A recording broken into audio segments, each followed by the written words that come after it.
बंदर आंखें मांगता है। मैं बहुत सोने वाला शख्स हूं।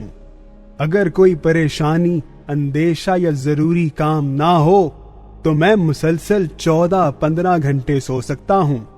इस दायमी आदत के बायस मेरे अहबाब मुझे बहरुल काहिल कहते हैं।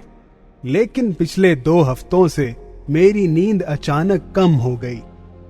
मैं घंटों करवटें बदलता हूं, बिस्तर तब्दील करता हूं, नींद आवर गोलियां खाता हूं, ऑटो सजेशन के जरिए खुद को नींद की अफादियत समझाता हूं।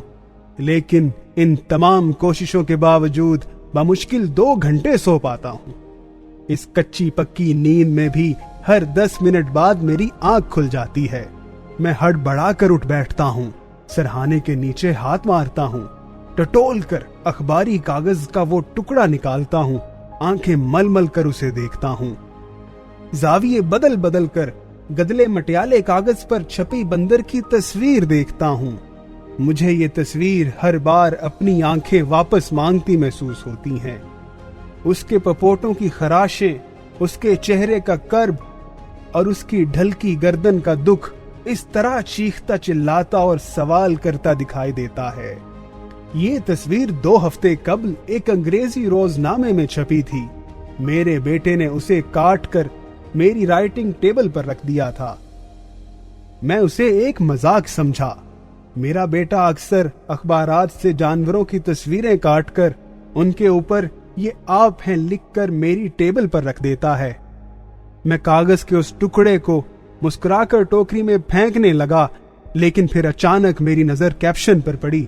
लिखा था, फैसलाबाद से 54 किलोमीटर दूर आबाद कस्बे समुद्री में एक दुकानदार ने 20 लोगों की मौजूदगी में बर्फ तोड़ने वाले सूए से अपने उस पालतू बंदर की दोनों आंखें निकाल दी।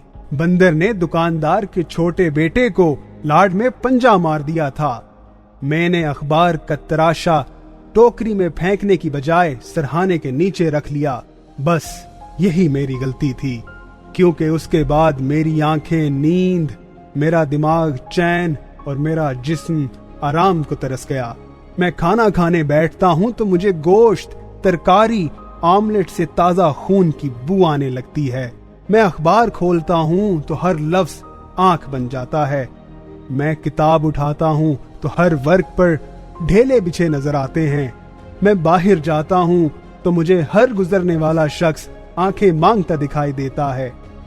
मैं सोने लगता हूं तो एक छोटा सा बंदर सरहाने के नीचे से खिसक कर बाहर आ जाता है, मेरे चेहरे से कंबल सरकाता है, मेरी नाक नोचता है, मेरी गाल थपथपाता है। मैं हड़बड़ा कर उठ बैठता हूं, आंखें मलकर देखता हूं। बंदर मेरी उखड़ी सांस और बेचैन बेतरतीब करवटें महसूस करता है और अपने दुखते पपूटे सहलाकर भिखारियों की तरह दोनों हाथ मेरे सामने फैला देता है। मुझे उसकी छोटी सी हथेलियों पर खून के चंद कतरे और सैकड़ों चीखते चिल्लाते सवाल रखे नजर आते हैं। मुझसे बंदर पूछता है, मेरा जुर्म क्या था? मुझे जंजीर में बांधकर दुकान के थड़े पर क्यों बिठा दिया गया? आवाज देकर लोग क्यों जमा किए गए? बर्फ तोड़ने वाला सूवा मेरे सामने क्यों लहराया गया? मेरी गर्दन जकड़कर आहनी सूवा मेरी आंखों में क्यों उतार दिया गया? मेरी आंख से लहू के उबलते फवारे पर कहकहा क्यों लगाया गया? सूवा खींचकर बाहर क्यों निकाला गया?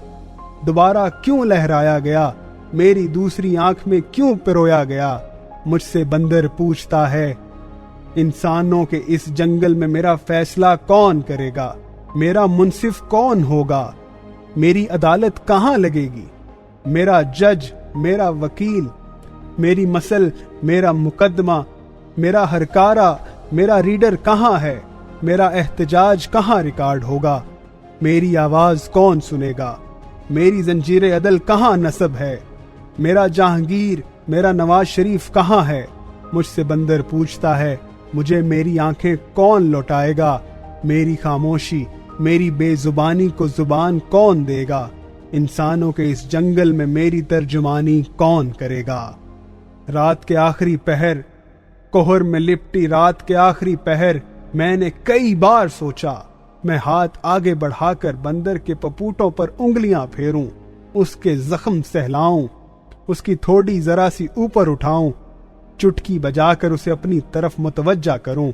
जब उसका चेहरा एहसासात की गर्मी से पिघलने लगे तो मैं उसे मुखातिब करके कहूं, दोस्त, अफसोस मैं तुम्हारा मुकदमा नहीं लड़ सकता, क्योंकि तुम्हारी आंखें इस मुआशरे ने छीनी हैं जो बरसों पहले खुद अपनी आंखें, अपनी समात, अपना ज़मीर दूसरों के हाथ गिरवी रख चुका था, जो अब सिर्फ डॉलर की चमक देखता और पाउंड्स की आवाज सुनता है, जहां अब सिर्फ अंधे और बहरे लोग बसते हैं। हाँ दोस्त, ये लोग तुम्हें कुछ नहीं दे सकते। इनमें एक भी ऐसा अहले नजर और साहिब जुबान नहीं जो तुम्हारा दुख देख सके, जो तुम्हारा दर्द सुन सके। जाओ, चले जाओ, इस हस्ती के हुजूर चले जाओ, जहां किसी बेजुबान की बद्दुआ बेजुबान नहीं रहती, जहां हर मजलूम मजलूम और हर जालिम जालिम होता है, जहां सारे जख्म बोलते और सारी चीखें गवाही देती हैं।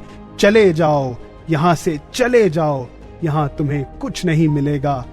ये अंधों का शहर है, यहां तुम्हें आईनों का कोई खरीदार नहीं मिलेगा। ये बहरों का मुल्क है, यहां तुम्हारे दर्द की डफली कोई नहीं सुनेगा।